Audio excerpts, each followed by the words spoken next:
সারাদিন একটার পর একটা কাজ করতে হয়। নিঃশ্বাস নেওয়ারও বলতে গেলে যে সময় পাওয়া যায় না। নিজের যত্ন নেওয়া তো দূরেরই কথা। তারপরেও কিছু মানুষের কাছে শুনতে হয় যে টাকা তো আর ইনকাম করো না, কি এমন কাজ করো বাসায় যে এত ক্লান্ত হয়ে যাও। আসলে এইসব মানুষকে কখনো নিজের কষ্ট বোঝানো সম্ভব নয়। সকাল সকাল ঘুম থেকে উঠে বিছানা গুছিয়ে টুকিটাকি কাজ করে আমি চলে যাই শপিং করতে। আসলে অনেক দিন হয়ে গেছে আমি জুতা কিনবো করে কিনা হচ্ছিল না, সময়ে বের করতে পারি না। আজকেই চলে যাই জুতা কিনতে। প্রথমে অ্যাপেক্সে গিয়েছিলাম, কিন্তু অ্যাপেক্সে তেমন ডিজাইন ছিল না। তারপর চলে আসি বাটাতে। বাটা থেকে আমি এই জুতাটা কিনেছিলাম। এটার দাম ছিল 590 টাকা। আমার কাছে মনে হয়েছিল যে দাম অনুযায়ী কোয়ালিটিটা ঠিক আছে, তাই এই জুতাটা কিনি। আমার কাছে অ্যাপেক্সের থেকে বাটার ডিজাইনগুলোই ভালো লাগে। যাই হোক, আপনাদের সঙ্গে কিছু ডিজাইন শেয়ার করলাম যেগুলো এই আউটলেটে ছিল। দামের সঙ্গে মোটামুটি কোয়ালিটিগুলো সামঞ্জস্য ছিল।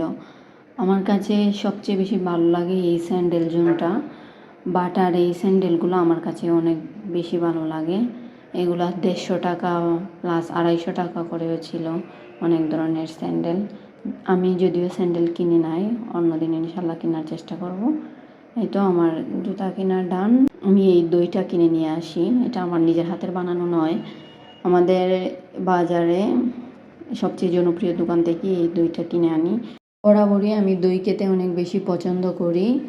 আর এই দইয়ের কালারটা যেমনই সুন্দর ছিল, তেমনি এই দইটা খেতেও অনেক বেশি ভালো ছিল।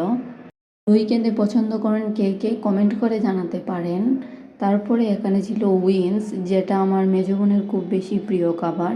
ও উইন্স খেতে অনেক বেশি পছন্দ করে। নিজেরা উইন্স বানালে আসলে ততটাও ভালো লাগে না যতটা ভালো লাগে রেস্টুরেন্ট থেকে অর্ডার করে আনলে। তাই ও রেস্টুরেন্ট থেকে এই উইন্সটা কিনে নিয়ে আসছিল।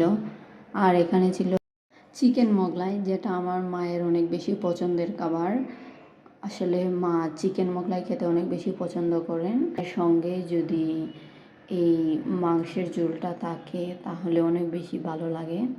মাছগুলো অনেক বেশি ফ্রেশ ছিল। যাই হোক, এই থালিতে রাখা মাছের মধ্যে আপনার প্রিয় মাছ কোনটি কমেন্ট করে জানাতে পারেন। আমার আসলে চিংড়ি মাছটা অনেক বেশি প্রিয়। গলদা চিংড়ি খেতে আমার অনেক বেশি ভালো লাগে। বিকালবেলা চলে গিয়েছিলাম ছাদে। কয়েকদিন ধরেই টানা বৃষ্টি হচ্ছে। ছাদে গিয়ে দেখি যে পানি জমে আছে। গাছগুলোর কী অবস্থা দেখার জন্যই মূলত আমি ছাদে যাই। একটি টবে মরিচ গাছ ছিল, সেখানে গিয়ে দেখি যে মরিচ ধরেছে। দিন ধরেই টানা বৃষ্টির কারণে আর ছাদে যাওয়া হয় না, গাছগুলো আর দেখা হয় না। তাই আজকে গাছগুলো দেখতে গিয়েছিলাম। একটু সময়ের জন্য বৃষ্টি থেমেছিল। তারপর এই তো আকাশের অবস্থা দেখতেই পাচ্ছেন, এখনও মেঘলা হয়ে আছে, আবারও বৃষ্টি আসবে। একটু পরপরই বৃষ্টি আসছিল। মেয়ে মানুষের জীবন, যাই করেন না কেন রান্না করতেই হবে। রাত্রে রান্নায় ছিল এই চিংড়ি।